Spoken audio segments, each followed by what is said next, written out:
Labą dieną investuotojai. Šiandien vėl į jūs kreipiuos kaip į investuotojus, o ne spekuliantus, nes atsidarę esam ilgą time frame vyk.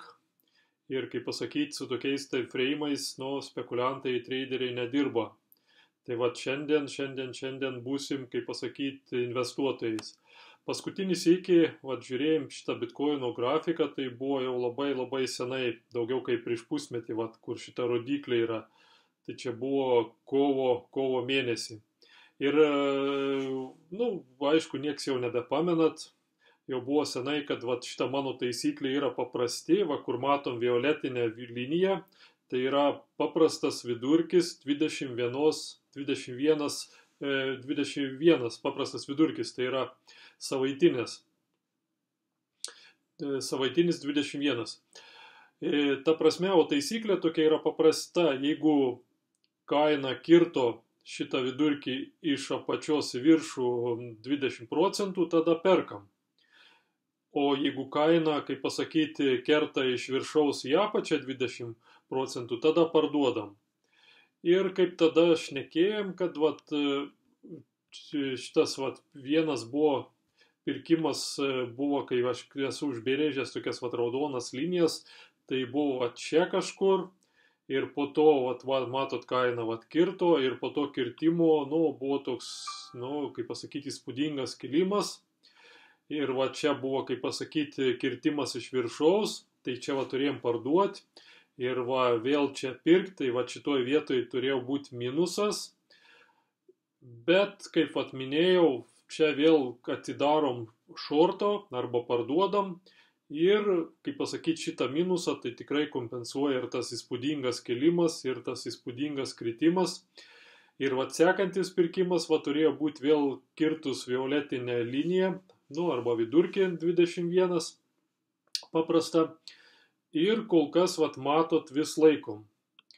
Čia, kainelė nuo to laiko buvo, kaip pasakyti, nusileidus. Bet čia nėra 20%, kad nusileido ir, kaip pasakyti, šitos žvakės neuždaro, tai vis laikom. Tai nuo kovo mėnesio, kaip matot, kainelė vėl, jeigu taip čia atidarytas turėjo būti pozicija 20, o dabar kaina jau yra pakilus dvigubai. Tai investuotojai jau, kaip pasakyti, dvigubai gali uždirbti. Ir toliau vėl laikomės tos taisyklės, kaip matot, vidurkis yra dar labai toli, tai ir čia nieko nereikia daryti.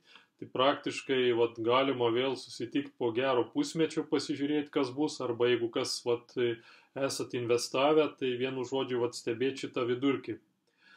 Tai vienu žodžiu, jeigu palyginus investuotoje, kaip šiuo atveju esam kaip investuotojai, žiūrim grafiką, ir kaip traderiai, tai yra skirtumas toks, kad traderių yra pats didžiausias pavojus, ir investuotojų, aišku, tas pats, kad reikia iškentėti, tai ir prasme sunkiausia yra tiek investuotojų, tiek traderių nieko nedaryti.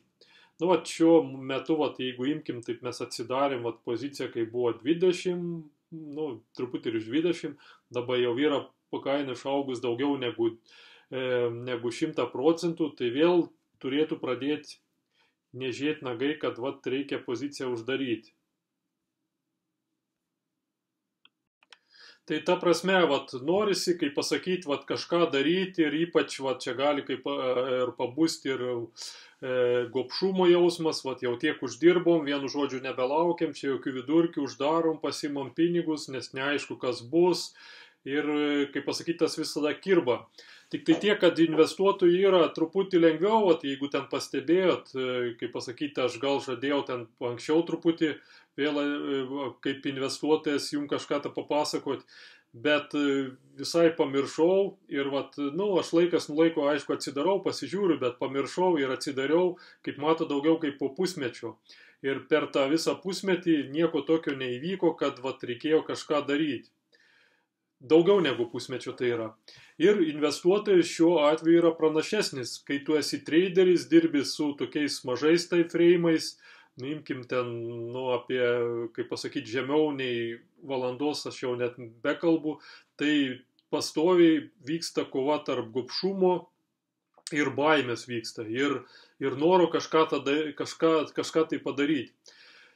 Tai treideriaujant arba spekuliuojant, tai vat, šitas toks, kaip pasakyti, psichologinis momentas yra, aš manau, tikrai vat, sunkiausias yra.